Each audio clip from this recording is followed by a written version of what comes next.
ভারতের সাথে আমাদের তো একটা হিস্টোরিক্যাল প্রবলেমস আছে। সেই প্রবলেমসগুলো তো আমাদের ক্যান্ডিডলি ফ্র্যাঙ্কলি আমাদের কথা বলা উচিত। চীনের কিছুদিন আগে পর্যন্ত বলা হইতো যে তাদের দুর্বলতা ছিল এআই এবং সেমিকন্ডাক্টর ইন্ডাস্ট্রি।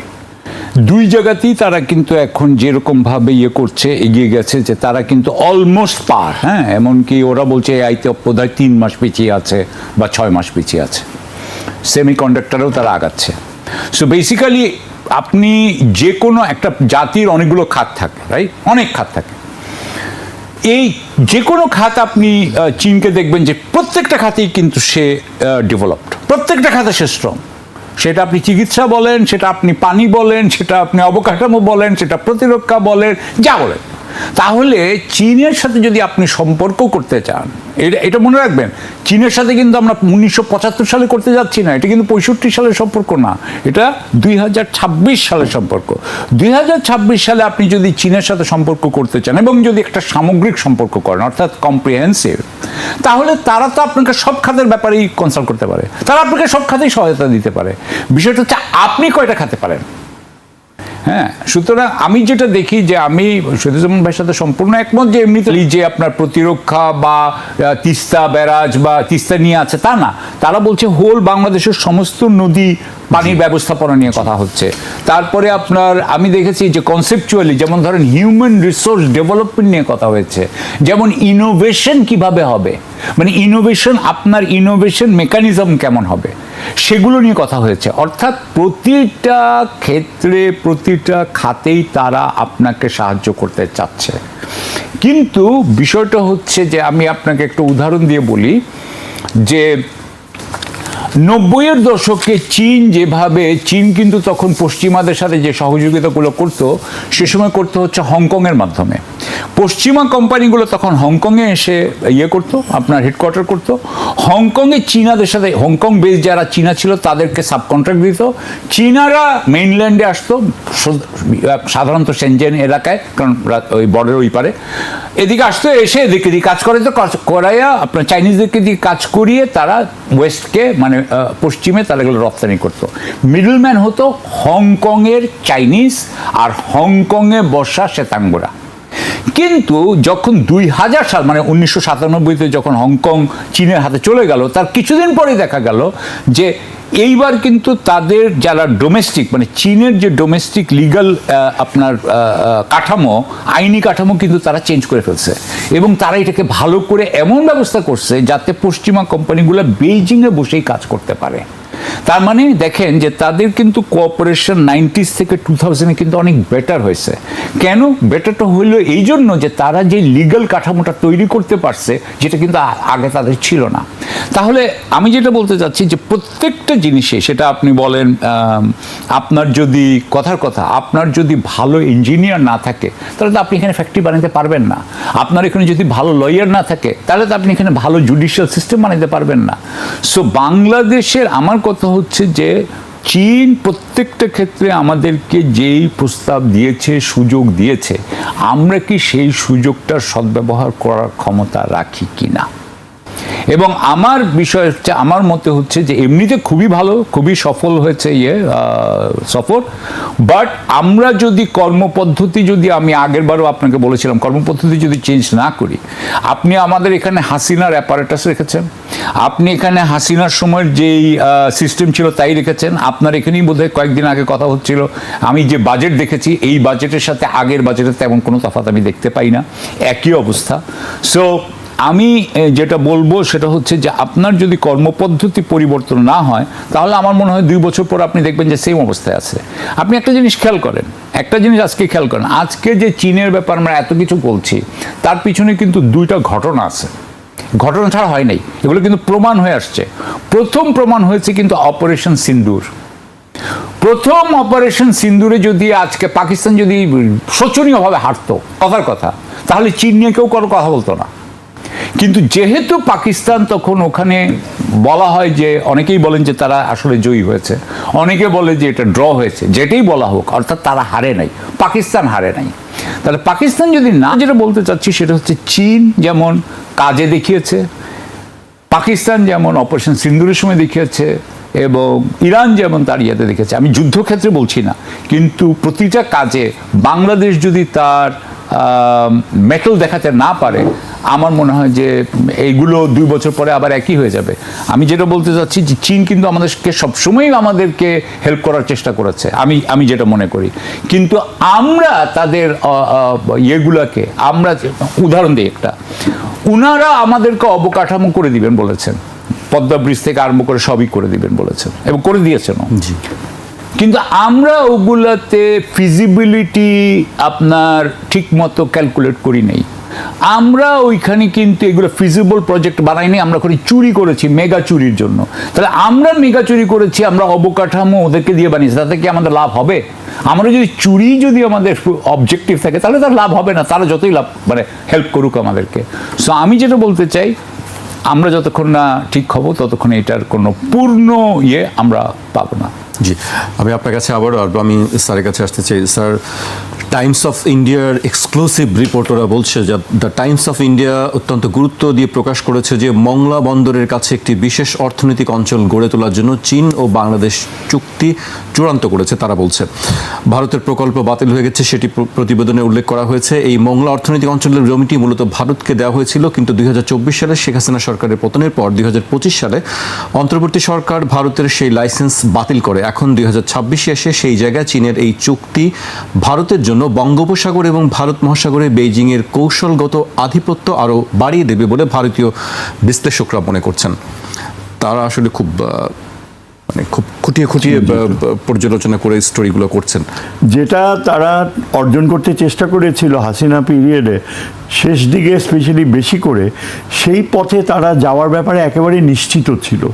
কিন্তু ভারতীয়রা ভুলে যায় যে বাংলাদেশের যে দীর্ঘ সময় তার যে অস্তিত্ব, এমনকি আমরা পাকিস্তানের অংশ ছিলাম যখন, তখনও যে চিন্তাভাবনা, দীর্ঘকাল প্রেসিডেন্ট জিয়াউর রহমান তার এই দৃষ্টিভঙ্গিতে আমাদের সামনে আমরা 4-5 জন তাকে ব্রিফ করতাম যখন, তিনি অনেক দুঃখ করে বলতেন যে আমাকে 3 পা এগুলে আমাকে 2 পা পেছাতে হয়, কারণ ভারত এমনভাবে আমাদেরকে নিয়ন্ত্রণ করতে চায় যে চীনের সাথে অগ্রগতি করাটা খুব কঠিন হয়ে ওঠে। ওই পর্যায়ে তো আমরা পার হয়ে এসেছি, কিন্তু দীর্ঘকাল হাসিনার সময় আমাদের কোনো অস্ত্রায়ন হয়নি। যদি অস্ত্রায়ন হতো এবং প্রেসিডেন্ট জিয়া যদি জীবিত থাকতেন আজকে, তাহলে আমাদের মানে কোন স্টেজে চলে যেত চীনের সাথে সম্পর্ক, সেটা হয়তো আমি এখন বললেও অনেকে বিশ্বাসই করবে না। কিন্তু এখনও তো সময় আছে। তার পুত্র যে পথ বেছে নিয়েছে, এখন আশা করি সেখানে পার্লামেন্টে বা তার দলে কিছু ব্যক্তি এটাকে স্যাবোটাজ করতে চাইবে। আমলাতান্ত্রিক প্রক্রিয়ায় যদি একবার চীনের সাথে সম্পর্কর ক্ষেত্রে নাম্বারস গেম, যে এত টাকা আমাদের লস হবে, ওই মায়ানমারের ভিতর থেকে রেল রোড করতে গেলে আমরা কেন লাভবান হব, আমাদের কি লাভবান থাকবে, আমাদের যে কি জানি ট্রেড ইমব্যালেন্স সেটা আরও বৃদ্ধি পাবে। দিজ আর দ্য ট্রেটার্স যারা ষড়যন্ত্র করে ডাইভার্ট করে, একটা র্যাশনাল তৈরি করতে চায়। ভারতের সাথে আমাদের অবশ্যই সম্পর্ক রাখতে হবে, আমরা তো চীনের সাথে কোনো সামরিক চুক্তিতে যাব না, কোনো নিরাপত্তা সহায়তায় যাব না, এই ভাষায় কথা বলে একটা অংশ। এখন এই যে ভারতীয়রা এই ধারণাগুলাই, এই কথাগুলাই শোনাইতে চায় বাংলাদেশে, যেটা আমাদের, কিন্তু আমার মনে হয় আমরা যদি সরাসরি চীনকে জানিয়ে দেই, আমাদের মিডিয়াতে যদি ওই ধরনের মানুষ জন্মায়, ওই ধরনের ব্যক্তিত্ব থাকে যারা বলে দেয় যে এই ভারতের মিডিয়ার প্রতি উত্তরে যে হ্যাঁ আমাদের উচিত চীনের সাথে সর্বাত্মক নিরাপত্তা সংযোগে যাওয়া, নিরাপত্তা চুক্তি করা, কোলিশন বিল্ডিং, যেটা পাকিস্তানের সাথে চীনের সাথে আমাদের হতে পারে, এবং যেটা আমি বারবার প্রমোট করি যে চায়না, পাকিস্তান, বাংলাদেশ মিলে যে এয়ার ডিফেন্স সিস্টেম করবে, সেখানে কোনো রাগঢাক থাকবে না। আমরা যে চাইনিজ প্লেনস ক্রয় করব সেটা তো ওপেন, এবং তার মাধ্যমে আমরা এটা মিডিয়াতে ক্লিয়ারলি এনকারেজ করবো। আমার মনে হয় BNP should encourage the media, এবং BNP should look into it যে ওইসব মিডিয়ার people don't ever dare to interfere, তারা যেন কোনোভাবেই আমাদের এই চলমান ধারাকে না আটকায়। তাহলে কি হতে পারে, আমরা চীনের সাথে শুধু ওই অর্থনৈতিক জোন না, চীনকে আমরা এনকারেজ করব যে আমাদের সাবমেরিন বেস রয়েছে, সেইখানে চীন যেন তার সামরিক অস্তিত্ব প্রদর্শন করে। চাইনিজ সাবমেরিন, পাকিস্তানি সাবমেরিন আসছে, this is good for us. বে অফ বেঙ্গলে আমরা যত ফ্রেন্ডলি পাওয়ার্স আসবে তত ভারতের আধিপত্য সংকুচিত হবে। আমাদের নেভাল সাবমেরিনটা, একজন নেভি অফিসার দুঃখ করে বলছে যে আমরা গভীর সমুদ্রে যেতে পারি না, ভারতীয়রা আমাদেরকে ওইখানে অবস্ট্রাকশন ক্রিয়েট করে। চিন্তা করেন যে কত মানে জিওপলিটিক্যাল টার্মসে আমাদের এই বাস্তব যে সম্ভাবনাগুলো, সেগুলো এক্সপ্লোর করতে হলে সর্বাত্মকভাবে যদি আমরা এই চীনের প্রেজেন্স বে অফ বেঙ্গলে এবং উত্তরে আমাদের লালমনিরহাটের সাথে কে ডেভেলপ করার জন্য, যদি আমাদের এয়ারক্রাফটগুলো যে কিনবো, এখনও কিন্তু ফাইনালি ডিসিশন হয়নি, মানে আমরা সেদিকে এগুচ্ছি, সেটা সম্ভাবনা রয়েছে। আমাদের আর্থিক বাস্তবতা জানতে হবে। কিন্তু একটা কথা সত্যি, চীন যদি আমাদেরকে আস্থায় নিতে পারে যে আমরা টোটালি চাইনিজ কি বলে পার্টিসিপেশন উইথ পাকিস্তান অ্যান্ড চায়নার এয়ার ডিফেন্স এবং বে অফ বেঙ্গলে চায়নার প্রেজেন্স এবং আমাদের বিভিন্ন অর্থনৈতিক প্রকল্পগুলো, তখন অনেক বেশি চাইনিজ সাপোর্ট পাবে। ওই স্টেজটায় আমাদের যেতে হবে। এই যে এটা করলে দেখবেন ভারতের সাংবাদিকরা ভারত ও পশ্চিমাদের দিকেই ইঙ্গিত করেছে। চীন ঢাকাকে এই বার্তা দিয়েছে যে বিশ্ব রাজনীতি যেদিকেই যাক না কেন, বেইজিং বাংলাদেশের নতুন সরকারের একটি বিশ্বস্ত বন্ধু হিসেবে পাশে থাকবে। প্রত্যেকটা বিষয়ে তারা খুব খুঁটিয়ে খুঁটিয়ে চুলচেরা বিশ্লেষণ করছে। আপনার কাছে কি মনে হয় বিষয়টি? না, এখন একদিক ব্যাপারটা হচ্ছে কি, যে আমি যেভাবে দেখি সেটা হচ্ছে এক হিসাবে 1492 সাল হচ্ছে গিয়ে বলা হয় মডার্নিটির শুরু। ওই বছর দুইটা জিনিস হচ্ছিল, একটা হচ্ছে গিয়ে ক্রিস্টোফার কলম্বাস, উনি আমেরিকা ডিসকভার করছিলেন, আর আরেকটা জিনিস বোধ হয়েছিল যে স্প্যানিশ ইনকুইজিশন শুরু হয়েছিল একই বছর। 1492 থেকে যেটা পশ্চিমা সাম্রাজ্যবাদের যেটা স্বর্ণযুগ, সেটা আমি বলবো 1492 থেকে দ্বিতীয় মহাযুদ্ধের পরে, মানে এখন পর্যন্ত, বা 80-90 পর্যন্ত, যে কোল্ড ওয়ার স্নায়ুযুদ্ধের শেষ পর্যন্ত, এই সময়টায় যে সাম্রাজ্যবাদ, পশ্চিমা সাম্রাজ্যবাদের যে স্বর্ণযুগ, সেটা কিন্তু শেষ হতে যাচ্ছে। হ্যাঁ, সেখানে চীনের যে আপনার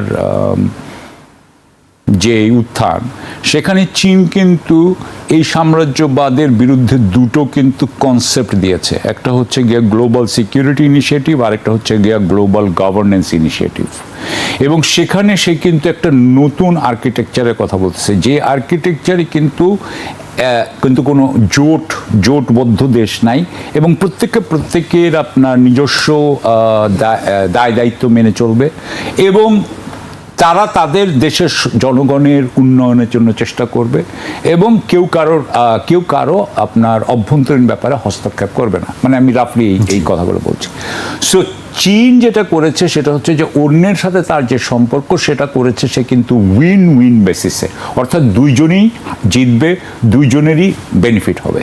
এটা কিন্তু একটা নতুন কনসেপ্ট, যেই কনসেপ্টে এর আগে ধরেন আমরা যদি এটাকে ব্রেটন উডসের সিস্টেম যেটা বলে, যেটা আমেরিকা বেস অর্ডার ছিল, সেই অর্ডারে তারা মুখে বলতো ঠিকই যে হ্যাঁ আমরা দুইজনেই জিতবো, দুইজনেই ট্রেড হবে, কিন্তু আসলে বেসিক্যালি তাদেরই হয়তো, আমাদের কম হতো।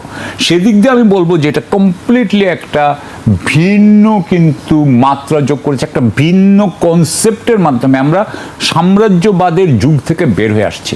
এটার সাথে আরও একটা জিনিস আছে, সেটা কিন্তু ডিকলোনাইজেশন, অর্থাৎ আমাদের 47-এর থেকে যে ডিকলোনাইজেশন পিরিয়ড শুরু হয়েছে, আমরা কিন্তু এখনো পুরোপুরি ডিকলোনাইজ নই। এই এখন যে মুহূর্তে হোয়াইট বা ইউরোপিয়ান আমেরিকান আধিপত্য যখন আস্তে আস্তে নেমে যাচ্ছে, তখনই কিন্তু আমাদের ডিকলোনাইজেশনটাও কিন্তু পূর্ণতা পাচ্ছে। আমি বুঝাতে পেরেছি কিনা? তো এইখানে ভারত বাংলাদেশের সাথে যা কিছু করেছে, এত কিছু বলতে হলে আবার ভারতকে আনার জন্য ফ্রেমওয়ার্কে, ভারত আমাদেরকে যা করেছে, আমরা কিন্তু সেটাকে দেখি, বাংলাদেশের যারা চিন্তা করেন, আমরা কিন্তু এটাকে সাম্রাজ্যবাদের প্রিজম দিয়ে দেখি। আমরা কিন্তু এটা মনে করি দিল্লি বেশ সাম্রাজ্যবাদ, মানে দিল্লির কাছে ঢাকা কিন্তু প্রান্তিক, এটা মনে রাখতে হবে, তাই না? দিল্লি হচ্ছে কেন্দ্র, ঢাকা হচ্ছে প্রান্তিক, ঢাকা হচ্ছে একটা কর্নারে। আপনি চিন্তা করে দেখেন যে আমরা কাজের মধ্যে কিন্তু আমরা এগুলোর কিছু প্রতিফলন দেখতে পাই। এখন সেটা কি আমাদের প্রবলেম নাকি ওনাদের প্রবলেম? আমাদের কি আমি তো একটু অন্যভাবে কথা বলি, আমি শহীদুজ্জামান ভাই থেকে না, আমার কথা হলো এটা কমিউনিকেশন প্রবলেম নাকি এটা আপনাদের প্রবলেম? আমি বারবার যেটা বলি যে আপনাদের সাথে, মানে ভারতের সাথে ইসরায়েলের যেই অ্যালায়েন্স বা যেই সম্পর্ক, সেটা তো আমাদেরকে ভয় আশঙ্কা তৈরি করে। তবে এখন আমি শুনলাম যে নরেন্দ্র মোদী নাকি ইয়েতে যাবেন, খামেনির ফিউনারালে যাবেন, সুতরাং এখন উনিও ওইটা একটা ড্যামেজ কন্ট্রোল করার কথা চিন্তা করতেছেন। আই হোপ যে বাংলাদেশের ব্যাপারে ওনারা এত খুঁটিনাটি করে না দেখে, আমার মনে হয় যে সবচেয়ে ভালো হয় সেটা হচ্ছে গিয়ে let them be like China. China আপনার অন্য দেশে হস্তক্ষেপ করে নাই, নিজের দেশকে আগে উন্নতি করছে। বাংলাদেশেরও অন্য দেশের দিকে তাকানো উচিত না, নিজের দেশ ঠিক করা উচিত। ভারতকেও আমি অযাচিত উপদেশ দিচ্ছি, এই উপদেশ ওনারা হয়তো মানবেন না, যে আপনারা বাংলাদেশের দিকে না তাকায় নিজের দেশের মানুষের অবস্থাটা উন্নয়ন করেন। স্যার, চীন মিয়ানমার বাংলাদেশ অর্থনৈতিক করিডোর নিয়েও বেশ আলোচনা আছে। আমি তার সঙ্গে আরেকটি প্রশ্ন যোগ করতে চাই, বাংলাদেশ কি আসলে বহুমুখী পররাষ্ট্রনীতির দিকে অগ্রসর হচ্ছে কিনা? ভারতের সাথেও একটা স্বাভাবিক ওয়ার্কিং রিলেশনশিপ, এরকম একটা ধারণা তো থিওরিটিক্যালি ইজ আইডিয়াল। কিন্তু দেখেন, প্রত্যেকটা দেশ যাদের জিওপলিটিক্যাল লোকেশন, ভূ রাজনৈতিক লোকেশন ভালনারেবল, দক্ষিণ পূর্ব এশিয়া বলেন বা মধ্যপ্রাচ্য, তাদের কিন্তু পেরেন্ট অ্যালাই বলে একটা কথা রয়েছে, পেরেন্ট মিত্র, সামরিক মিত্রতা। আজকে দেখেন, এই যে কাতার, সৌদি আরবিয়া, এরা এই গত যুদ্ধে আমেরিকার betrayal and support for Israel, তা সত্ত্বেও যে তারা কিন্তু এখনও মার্কিন যুক্তরাষ্ট্রের সাথে যে মিত্রতার বন্ধন, সেখান থেকে এখনও বের হওয়া নিরাপদ মনে করছে না। অর্থাৎ আমাদের যে বাস্তবতা, এখানে আমরা যাই বলি যে ভারত আমাদেরকে বন্ধু রাষ্ট্র হিসেবে দেখুক, এটা জিওপলিটিক্সের বাধ্যবাধকতা। গত কয়েক বছরে ভারতের যে অভিজ্ঞতা হয়েছে, আরএসএস বেসড বিজেপি ক্ষমতায় আসার পর, তারা এখন absolutely committed to the idea to annex না, to turn Bangladesh into a subordinate state. এটা না হলে তারা মনে করে তাদের অস্তিত্ব, উত্তর পূর্ব ভারতের অস্তিত্ব বিঘ্নিত হচ্ছে। আমাদের এটা সার্টেন হতে হবে যে either we exist or India exists. আমরা এটা হয়তো আমাকে বলতে গেলে এক্সপ্যানশনিস্ট মনে হবে, কিন্তু আমি মনে করি যে ভারতকে আমাদেরকে গিলে ফেলা থেকে যদি ঠেকাতে হয়, কারণ দেখেন ইন্ডিয়া কিন্তু কোনো কিছুই মেনে নেয় না। এখানে চায়নার ইনভলভমেন্ট, নর্থ আমাদের উত্তরবঙ্গে ডেভেলপমেন্ট ইনভলভমেন্ট, তারপর চায়নাকে ইকোনমিক জোন দেয়া, এগুলো নিয়ে ভারত এমনভাবে হইচই করে যেটা আগে আমরা কখনো দেখিনি। ওদের একদম মাইন্ডসেট হয়ে গেছে যে বাংলাদেশকে ফিরিয়ে আনতে হবে ইন্ডিয়ান ডমিনেশনে।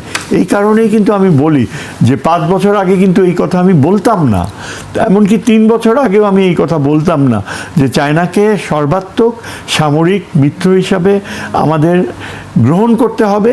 চায়না, আপনি যেটা বললেন যে এই মায়ানমার থ্রুতে যেই করিডোর, এটা তো অনেক আগে থেকেই বলা হয়েছে। ফরেন সার্ভিস অফিসার্সরা আগে যখন রোহিঙ্গা প্রবলেম ছিল, তারা কিন্তু সবসময় বলতো যে Rohingya problem is a minor issue, এটা মায়ানমার প্রবলেম। আমাদের মেজর হচ্ছে মায়ানমারের মাধ্যমে চীনের সাথে সড়ক যোগাযোগ করা, ওটা আমাদের বিগার ন্যাশনাল ইন্টারেস্ট।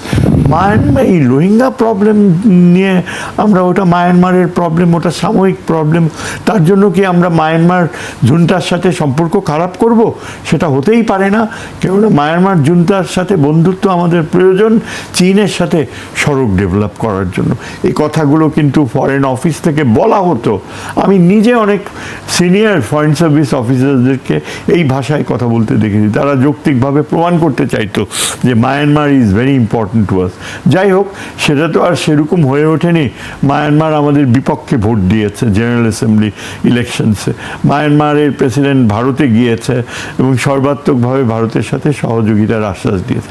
কিন্তু একটা বিষয় সত্যি যে মায়ানমারের সাথে ভারতের কোনো সাবস্টেন্টিভ রিলেশনশিপ হওয়াটা সম্ভব না, কেননা মায়ানমার হচ্ছে চায়নার নিয়ন্ত্রণে। মায়ানমারের আরাকান আর্মি, চীন আর্মি, এগুলো সব চাইনিজ ওয়েপন্সে চলে। আমেরিকান ইনফ্লুয়েন্স সেখানে নাই, খুব বেশি নাই। চায়না এখানে যদি বলে যে বাংলাদেশ চায়নার সাথে করিডোর করা উচিত, আমরা যদি হাঁ হু দেখব, পরীক্ষা করে দেখব, আমাদের কি লাভ হবে? ওই যে ভারতপন্থী জার্নালিস্ট যারা আছে, ভারতপন্থী মিডিয়া চ্যানেলগুলো, এখানে দেখবেন কোনো অভাব নাই, এক একজন বক্তা, এটা কি আমরা কি লাভবান ভাবতে পারি? ভুল। I think we should straight away, আমি কাল somehow I conveyed this message to the foreign minister also, যে we should not delay। ওইখানে যখন চাইনিজ প্রেসিডেন্ট প্রপোজ করলো, সাথে সাথে আমাদের বলা উচিত যে আমরা এটা ওয়েলকাম করি, আমরা মনে করি যে এখনই চায়না যদি ইনিশিয়েট করে বাংলাদেশ সহযোগিতা করবে। আমাদের রেল লাইন রয়েছে কক্সবাজার পর্যন্ত, সেটা কি এমনি হয়েছে? সেখান থেকে ওই দিক দিয়ে ওই নাফ নদীর উপর দিয়ে ব্রিজ গড়া, তারপর ওইখান থেকে আরাকান মাউন্টেন্স হোক আর যাই হোক, ওই পথে সোজা চীনের দিকে চলে যাবে। It's not difficult. আপনি দেখেন এই যে ওয়াখান করিডোর, যেটা পাকিস্তানের সাথে তাজিকিস্তান আর আফগানিস্তানকে সেপারেট করছে, একটা ন্যারো স্ট্রিপ অফ ল্যান্ড, যেটা আফগানিস্তানকে চায়নার সাথে একমাত্র যোগাযোগ। চীন অনেক ভয় পেত যে এই করিডোর যদি গড়া হয় তাহলে তো ইসলামিক ফ্যানেটিক্সরা ঢুকে পড়বে আফগানিস্তান থেকে, কিন্তু সেই ভয় তারা উতরে গিয়ে এখন আফগানিস্তানেরই চাপে, উদ্যোগে চীন এখন সেই রাস্তাকে একটু সুন্দরভাবে গড়ছে, যাতে চায়না আফগানিস্তানের থ্রুতে ইরানে প্রবেশ করতে পারে। That will be the shortcut route, Iran থেকে বন্দর আব্বাসে যেতে পারে। কতখানি এগুলো চিন্তাই করতো না কেউ। এগুলো কিন্তু জিওপলিটিক্সের ফিউচারিস্টিক ড্রিমস। সেরকম আমাদের এই যে মায়ানমারের সাথে যে প্রপোজাল চাইনিজ প্রেসিডেন্ট দিয়েছে, আমি তো বলবো যে আমরা অনেক ফরচুনেট। এটা আমাদের কপাল, আল্লাহ তাআলার ব্লেসিং যে চায়নার প্রেসিডেন্ট এই প্রপোজাল দিয়েছে। কেননা মায়ানমারের ভিতর থেকে কিভাবে যাবে, কীভাবে সিকিউরিটি ইনশিওর্ড হবে, সেখানকার সিভিল ওয়ারের বাস্তবতা ওই লাইন যোগাযোগকে থাকতে দেবে কিনা, সেটা চায়নার চিন্তা। চায়না উইল এনশিওর যে the link is totally secure. এবং চাইনিজরা তখন বাধ্য হয়ে মায়ানমারে আরও বেশি করে সেখানে পিস ইনিশিয়েটিভস নেবে, এমনকি রোহিঙ্গাদের ব্যাপারেও। এটা আমাদের কী অবস্থা হয়েছে। আর ভারত আমাদের কোনো দিনও অ্যালাউ করবে না চীনের সাথে ওই রাস্তা হোক, সেখানে ভারত একবার ঢুকলে খালি ডিলে করবে। সুতরাং এই যে গড গিভেন ব্লেসিং এই করিডোর, এটার ব্যাপারে আমরা অবিলম্বে চাইনিজদের সাথে যোগাযোগ করে আমরা কি করতে পারি, আমাদের পক্ষে কক্সবাজার থেকে রেলওয়ে লাইন আপনার টেকনাফ বর্ডার পর্যন্ত, টেকনাফের নদী কিভাবে বাস্তবায়ন করা যায়, এই সব বিষয় নিয়ে এখনই চায়নাকে বলা উচিত যে আপনারা ইমিডিয়েটলি কাজ শুরু করে দিন। জি স্যার। স্যার বক্তব্য শুনছিলাম, আমি সাকিব ভাইয়ের কাছে আসতে চাই। অনেক কথা আমরা শুনছিলাম স্যারের কাছ থেকে, অনেক বিষয়ে অনেক লজ্জা, এগুলো আমরা জানি না। আপনার কাছে কি মনে হয়, একজন সাবেক কূটনীতিক হিসেবে আমি জানতে চাই যে ভারতের আসলে একটি অস্বস্তি কাজ করছে এই মুহূর্তে, আমরা দেখছি বিশেষ করে গণমাধ্যমে যেসব খবর। আমাদেরও কিছু অনেকগুলো ইস্যু আছে তাদের সঙ্গে। তিস্তা চুক্তি আছে, গঙ্গা চুক্তি শেষ হয়ে যাচ্ছে ডিসেম্বরে, আমরা জানি। সেগুলো কি আপনার মনে হয় যে এই জায়গাগুলোতে ভারত সে নমনীয় হবে বা ছাড় দিবে? আমরা ইতিমধ্যে দেখেছি যে ভিসা চালু করে দিয়েছেন, তারা চালু করেছেন, তাই তো গুরুত্বপূর্ণ বিষয়। সেই বিষয়ে আমাদেরকে অত্যন্ত ম্যাচিওর অ্যাক্ট করতে হবে, আমাদেরকে ডেকোরাম মেনটেন করতে হবে, এবং যেরকমভাবে ডক্টর জাহেদের সাথে যেরকম ধরে ডেকোরাম তারা মেনটেন না করুক, কিন্তু আমাদের করা উচিত। কিন্তু আমাদের খুব হার্ড বার্গেনিং হওয়া উচিত। এবং আমি এটাও মনে করি যে ভারতের ব্যাপারে আমাদের আসলে স্পষ্ট কোনো আলোচনা তো হয় না। যেমন ধরেন ভারতের সাথে আমাদের তো একটা হিস্টোরিক্যাল প্রবলেমস আছে, সেই প্রবলেমসগুলো তো আমাদের ক্যান্ডিডলি ফ্র্যাঙ্কলি আমাদের কথা বলা উচিত। ভারতের ভিতরে যদি মুসলিম বিদ্বেষ থাকে, সেই মুসলিম বিদ্বেষটা তাদের ডোমেস্টিক যদি আপনার পলিটিক্সে লাগে, তাহলে সেটা থাকলে আরেকটা মুসলিম রাষ্ট্রের সাথে কিভাবে ভারত সম্পর্ক করবে, এটাও তো আমি বুঝতে পারি না। মানে আমার কাছে এগুলো হচ্ছে গিয়ে কনসেপচুয়াল কোয়েশ্চেন। আমি মনে করি কনসেপচুয়াল কোয়েশ্চেনগুলোর দিকে ভারতের সাথে আমাদের সে থাকা উচিত। আপনার নেগোসিয়েশনের দরকার আছে, দর কষাকষি দরকার আছে, আলোচনার দরকার আছে, সেগুলো তো আমাদের টাস্ক ফোর্স থাকা উচিত। সেই টাস্ক ফোর্স তো যেমন ধরেন এখন ধরেন চীনের সাথে যখন যদি আমার 17টা 18টা 20টা বিষয়ে যদি কোঅপারেশনের থাকে, তাহলে আমার 20টা টাস্ক ফোর্স থাকা উচিত। 20টা টাস্ক ফোর্স আবার একটা একটা কিচেন ক্যাবিনেট বা একটা আপনার মিনিস্টেরিয়াল কমিটির আন্ডারে আসা উচিত। না হলে তো এটা কোঅর্ডিনেশন হবে না। তো আপনি এটা তো সিস্টেমিক ব্যাপার, আপনি তো 10টা জিনিসকে 20টা জিনিসকে কোঅর্ডিনেট করবে কে? সো সেই হিসাবে আমি বলতে চাচ্ছি চীনের সাথে সম্পর্ক, ভারতের সাথে সম্পর্ক, প্রত্যেকটা জিনিসকেও কোঅর্ডিনেট করতে হবে আপনাকে। আপনি তো ভারতকে একদম ফেলে দিতে পারবেন না, ভারত তো আমার পাশে আছেই। সুতরাং ভারতের থেকে আমি নিয়ে পাকিস্তানের সাথে আলাপ করা উচিত না? ওনাদের যে ট্র্যাক টুতে কি আলাপ হচ্ছে সেটা আমাদের জানা উচিত না? সেটা যদি আমরা না জানি তাহলে আমরা কিভাবে মানে ভারতের সাথে আমাদের কিভাবে ট্র্যাক টু হইতে পারে? বা আমাদের তো ট্র্যাক টুর দরকার নেই, কারণ আমাদের এমনিতেও গভর্নমেন্ট লেভেলেই আছে কথাবার্তা হচ্ছে, সেটাও আমাদেরকে হেল্প করতে বলে আমি মনে করি। এই ব্যাপারগুলোতে আমি মনে করি যে বাংলাদেশের কিন্তু ইয়েকেও ইনভলভ করতে হবে। এখানে পাকিস্তানকে যেমন বললাম আমি, সেই হিসাবে আপনার মালয়েশিয়া ইন্দোনেশিয়াকেও ইনভলভ করা দরকার, কারণ মালয়েশিয়া ইন্দোনেশিয়ার সাথেও কিন্তু ইন্ডিয়ার সম্পর্ক আছে। সো আমি যেটা বলতে চাচ্ছি যে আপনি কিন্তু বাংলাদেশের সাথে সম্পর্ক খারাপ করে সে অন্যান্য মুসলিম কান্ট্রির সাথে সম্পর্ক ভালো করে রাখবে, সেটাও যাতে না হয়, সেটাও কিন্তু বাংলাদেশের একটা অবজেক্টিভ থাকা উচিত। সুতরাং বাংলাদেশকে খালি আপনার অন দ্য গ্রাউন্ড যেভাবে তার নিজেকে প্রোটেক্ট করতে হবে, কূটনৈতিকভাবে প্রোটেক্ট করতে হবে, অর্থনৈতিকভাবে প্রোটেক্ট করতে হবে। তো কূটনৈতিকভাবে কিছুটা হয়েছে, আমি যেটা বলতে চাচ্ছি যে অন দ্য গ্রাউন্ডও সেই কাজগুলো করা দরকার আর কি। জি স্যার, আমি একটু ইরানের দিকে একটু যেতে চাই। আজ আবার দেখলাম যে ডোনাল্ড ট্রাম্প তিনি বলছেন যে ইরানকে নিশ্চিহ্ন করে দেবেন পৃথিবীর বুক থেকে। আবার তার কি হলো যে হঠাৎ করে? এগুলো ট্রাম্পের মুড আছে, সেখানে ইরান তার স্বকীয়তা বজায় রেখেছে এবং রাখবে। Trump is a no way যে আবার বলে ইরানকে ধ্বংস করে দিতে পারতো, আবার করবে। এগুলো সে বলছে as a dying man who is going to see his end, যে তার 2 বছর এখন নিজেকে একটা স্বাভাবিক আন্তর্জাতিক অ্যাক্টর হিসাবে ফিরিয়ে আনার উপায় খুঁজে নিচ্ছে। কেননা কংগ্রেস তার সাথে নেই। আগামীতে যদি ডেমোক্রেটসরা আমেরিকায় পপুলারিটি পেয়ে যায় এবং ইলেক্টেড হয়, তাহলে রিপাবলিকান কংগ্রেস মেম্বার্সরা তাকে ক্ষমা করবে না। তার পোস্ট প্রেসিডেন্সিয়াল জীবন দুরূহ হয়ে উঠবে। তাকে এখন নিজের যে সম্পত্তি করেছে, এতদিন সে আমেরিকান ফরেন পলিসি চালিয়েছে পিওরলি তার এক পুত্র ও এক জামাইয়ের স্বার্থে। জামাই হলো ইহুদি, জামাই ইসরায়েলের পলিসি চালাতো, আর পুত্রের জন্য আর্মস ব্যবসায় ঢুকেছে। যতই অস্ত্র ব্যবহার করা হবে ইরানে, ততই তার পুত্রের জন্য আর্মস ব্যবসায় সার্থকতা হবে। এই ধরনের সংকীর্ণ চিন্তা তার মাইন্ডসেটকে ডমিনেট করে। He is basically A family man, যার উদ্দেশ্য হচ্ছে ফিনান্সিয়াল এম্পায়ার আরও বড় করা, আরও দেখা।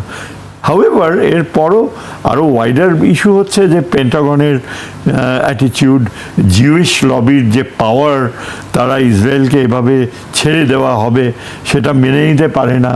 আমেরিকান ডিফেন্স পলিসিতে জিউইশদের যে ডমিনেশন, সেগুলোর কারণে এই ট্রাম্প মাঝে মাঝে উত্তেজিত হয়ে যায়।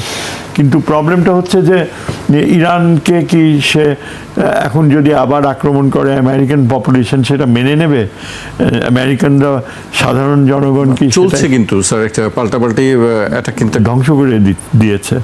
এর ফলে দেখা যাবে যে নিউ ইয়র্কে দেখেন, নিউ ইয়র্কের মেয়র ইনক্রিজিংলি একটা মুসলিম অল্প বয়সী লোক, হিজ পপুলারিটি ইজ রাইজিং। এবং সে ইসরায়েলের ব্যাপারে প্রচণ্ড ক্রুদ্ধ, এবং সেটা নিউ ইয়র্কের জনগণ তাকে ওই জন্য রেসপেক্ট করে। আমেরিকার পপুলেশনের চিন্তাধারা এখন নিউ জেনারেশনের কারণে বদলাতে বাধ্য। So President Trump will have to come to terms with his abnormal psyche. আমার মনে হয় এই কারণে বাংলাদেশও যদি প্রেসিডেন্ট ট্রাম্পের উগ্র মানসিকতা চেঞ্জ হয়, আমি মনে করি যে আমাদের পররাষ্ট্রমন্ত্রীর পক্ষে আমেরিকান তার যে লিঙ্কসগুলো রয়েছে স্টেট ডিপার্টমেন্টে এবং আমেরিকান ইন্টেলিজেন্সে, সেগুলো সে অনেক ভালোভাবে প্রয়োগ করতে পারবে টু জাস্টিফাই কেন আমরা চীনের অ্যালাই হওয়াটা আমাদের জন্য ও এক্সিস্টেন্সিয়াল ইস্যু।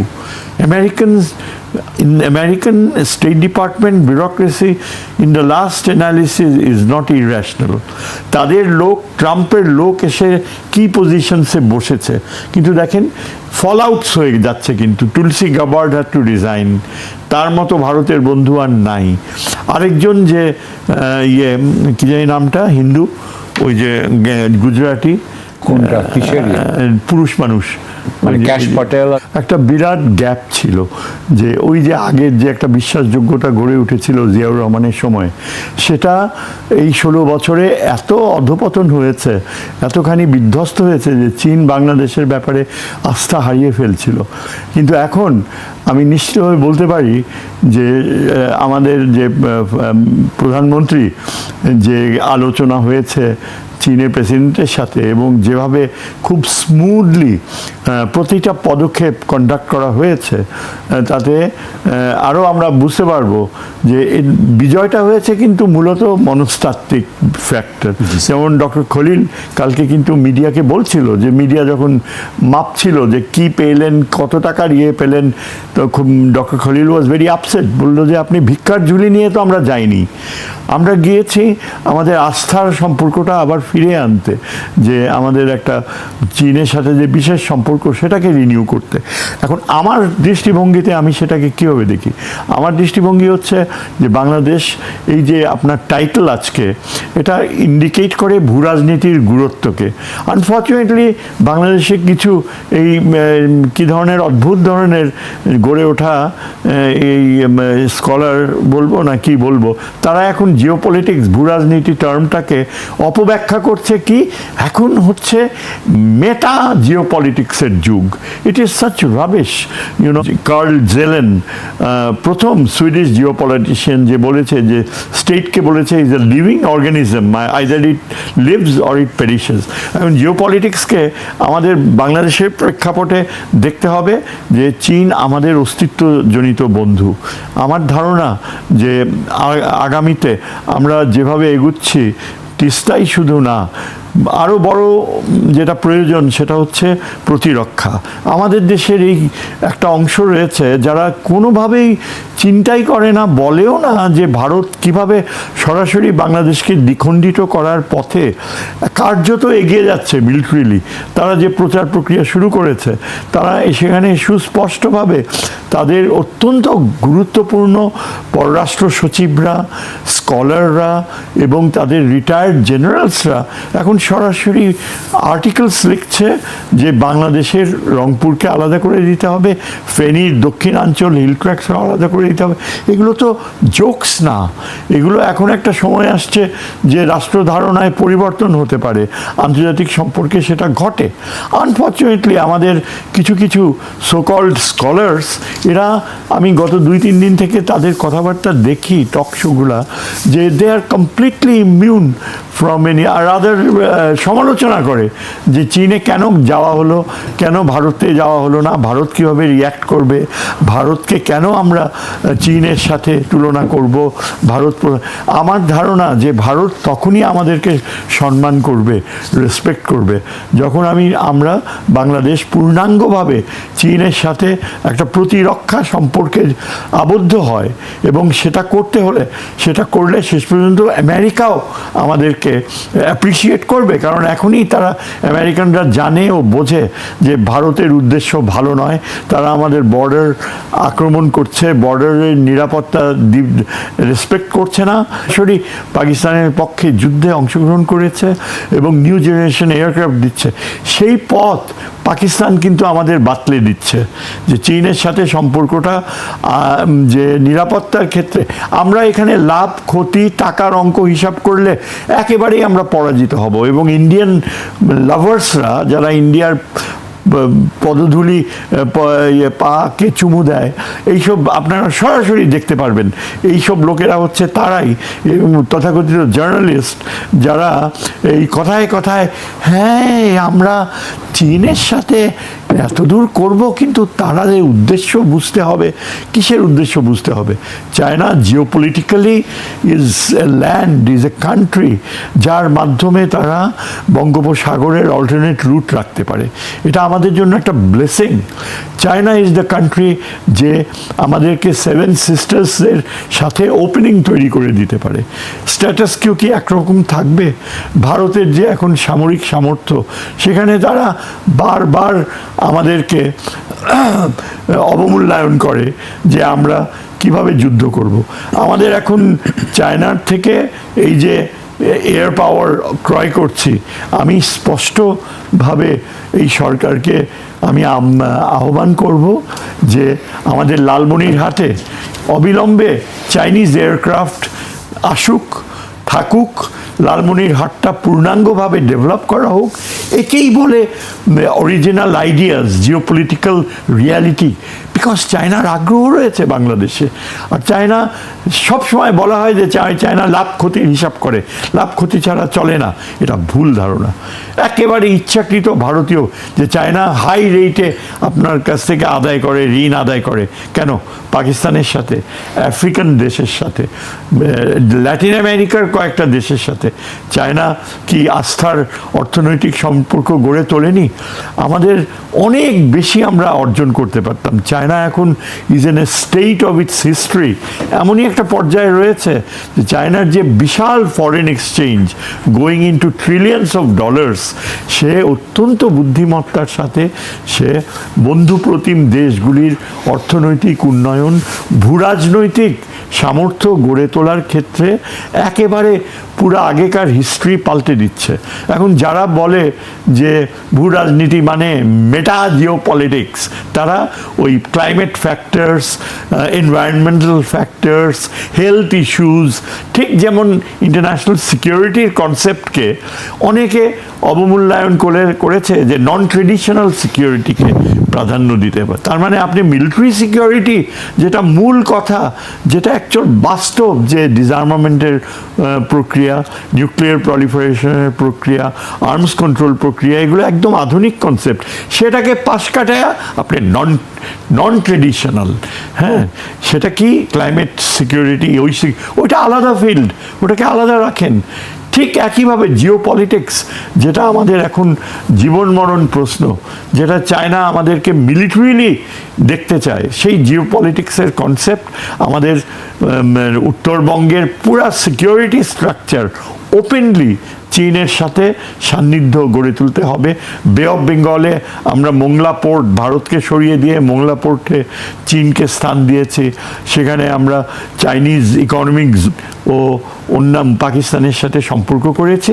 এবং এই যে ভিজিটটা হলো, এই ভিজিটের মাধ্যমে আমাদের প্রধানমন্ত্রী তার যে অত্যন্ত বুদ্ধিমত্তার পরিচয় দিয়েছেন।